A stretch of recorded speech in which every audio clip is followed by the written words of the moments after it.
ഇപ്പൊ രാവിലെ ഈ സഭയിലേക്ക് കടന്നു വന്നപ്പോൾ കേട്ടൊരു അടിയന്തര പ്രമേയമുണ്ട്. ആ അടിയന്തര പ്രമേയം അവതരിപ്പിച്ചത് വിഷയം ഭൂമി കയ്യേറ്റവുമായി ബന്ധപ്പെട്ടുള്ളതാണ്. പ്രതിപക്ഷത്തിന്റെ ഒരു അവസ്ഥയാണ് ആ അടിയന്തര പ്രമേയ അവതരണത്തിലൂടെ കാണാൻ കഴിഞ്ഞത്. കാരണം ഭൂമി കയ്യേറ്റക്കാരനായി കേസിൽ പ്രതിയായ ആളിനെ കൊണ്ട് തന്നെയാണ് ഭൂമി കയ്യേറ്റത്തിനെതിരായിട്ടുള്ള അടിയന്തര പ്രമേയം അവതരിപ്പിക്കുന്നത്. എന്തൊരു ഗതികേടാണ് UDF-ന്. പിന്നെ കൂടെ ഉള്ളവരെ കൊണ്ടല്ലേ അവതരിപ്പിക്കാൻ പറ്റൂ. അങ്ങനെയുള്ളവരുടെ വ്യത്യസ്ത മേഖലകളിൽ ആ തരത്തിൽ മികവ് തെളിയിച്ചവരുടെ ഒരു കൂടാരമാണ് എന്താണ് സമയം ചട്ടം പറഞ്ഞാൽ പറഞ്ഞോളാം. കാരണം നിലവിൽ ഭൂമി എന്താണ് പറയൂ. അതായത് ഇവിടെ ഇപ്പോ സംസാരിച്ചുകൊണ്ടിരിക്കുന്ന എന്താ ചട്ടം ഏത് പറയൂ. 307 എന്താ പറയൂ. അതായത് ഇവിടെ സംസാരിച്ചുകൊണ്ടിരിക്കുമ്പോൾ ശ്രീ നൌഷാദ് പറഞ്ഞത് അടിയന്തര പ്രമേയം 307 പറഞ്ഞല്ലോ. അടിയന്തര പ്രമേയം അവതരിപ്പിച്ചയാളുടെ പേരിൽ ഭൂമി കയ്യേറ്റത്തിന് കേസുണ്ടെന്നാണ്.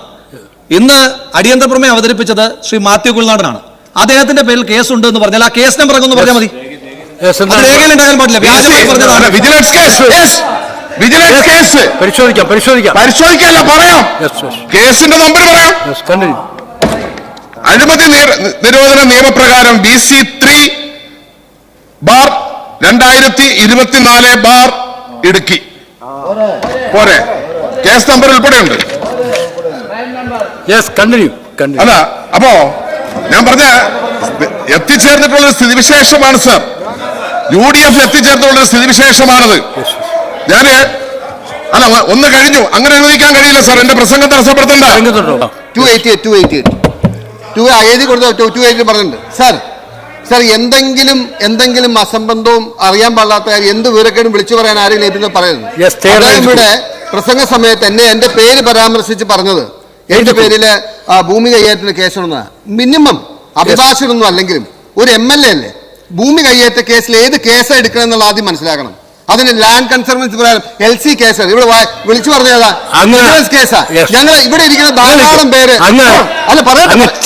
ഞാൻ എക്സ്പ്ലനേഷൻ പറയട്ടെ. ധാരാളം പേര് ക്രിമിനൽ കേസ് പ്രതിയായിരിക്കും. ഞാനും നിങ്ങളും അടക്കം പലരും പ്രതിയായിരിക്കും. പലർക്ക് പേര് വിജിലൻസ് പരാതിയും ക്വിക്ക് വെരിഫിക്കേഷൻ ഉണ്ടാവും. പക്ഷേ ഭൂമി കയ്യേറ്റ കേസ് എന്ന് പറഞ്ഞാൽ LC കേസ് ഉണ്ടെങ്കിൽ നമുക്ക് പറയാം.